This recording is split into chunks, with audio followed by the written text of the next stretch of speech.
ಆಕಾಶದ ನೀಲಿಯಲ್ಲಿ ಬೆಳ್ಳಿ ತಾರೆ ತೊಟ್ಟಿಲಲ್ಲಿ ಬೆಳಕನ್ನಿಟ್ಟು ತೂಗಿದಾಕೆ ನಿನಗೆ ಬೇರೆ ಹೆಸರು ಬೇಕೆ, ಭರತ ಮಾತೆ ಎಂದರೆ ಅಷ್ಟೇ ಸಾಕೆ ಎಂದು ಭರತ ಮಾತೆಗೆ ನಮನಗಳನ್ನು ಸಲ್ಲಿಸುತ್ತಾ ಈ ವೇದಿಕೆ ಮೇಲೆ ಕುಳಿತಿರುವ ಮುಖ್ಯ ಗುರುಗಳಿಗೆ ಹಾಗೂ ನನ್ನ ಶಿಕ್ಷಕ ಶಿಕ್ಷಕಿಯರಿಗೆ ಮತ್ತು ನನ್ನ ಸ್ನೇಹಿತರೆ ಎಲ್ಲರಿಗೂ ಕರ್ನಾಟಕ ರಾಜ್ಯೋತ್ಸವದ ಶುಭಾಶಯಗಳು.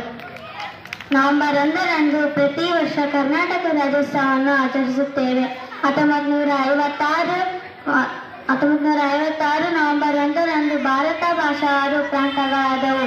ಅಲ್ಲಲ್ಲಿ ಚದುರಿದ್ದ ಕನ್ನಡ ನೆಲವನ್ನು ಒಂದುಗೂಡಿಸಿ ಅದಕ್ಕೆ ಕರ್ನಾಟಕ ಎಂಬ ನಾಮಕರಣ ಮಾಡಿದ ವಿಶಿಷ್ಟ ದಿನವೇ ನವೆಂಬರ್ 1.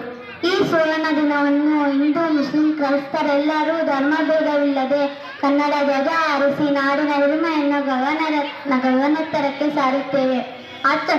ಹಚ್ಚ ಹಸಿರಿನ ಸುಂದರ ಬೆಟ್ಟ ಗುಡ್ಡಗಳು, ನದಿಗಳು, ಸಾಧು ಸಂತರು, ಶಿವಶರಣರು, ಕವಿಗಳು ಹುಟ್ಟಿದ ಕನ್ನಡ ನಾಡು.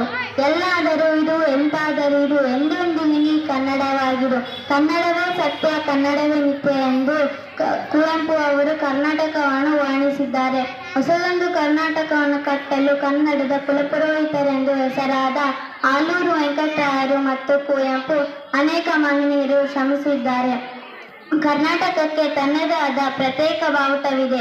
ಹಳದಿ ಮತ್ತು ಕೆಂಪು ಬಣ್ಣದ ಬಾವುಟ ಕನ್ನಡಾಂಬೆಯ ಅರಿಶಿನ ಕುಂಕುಮವನ್ನು ಸೂಚಿಸುತ್ತದೆ. ಹಳದಿ ಬಣ್ಣ ಶಾಂತಿ ಮತ್ತು ಸೌಹಾರ್ದತೆಯನ್ನು ಸೂಚಿಸುತ್ತದೆ.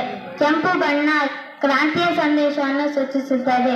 ಕನ್ನಡಿಗರು ಶಾಂತಿಗೆ ಬದ್ಧ, ಯುದ್ಧಕ್ಕೆ ಸಿದ್ಧ ಎಂದು ಹೇಳುತ್ತಾ ನನ್ನ ಪುಟ್ಟ ಭಾಷಣವನ್ನು ಮುಗಿಸುತ್ತೇನೆ. ಜೈ ಕನ್ನಡ ಉಳಿಸೋಣ, ಕನ್ನಡ ಬೆಳೆಸೋಣ.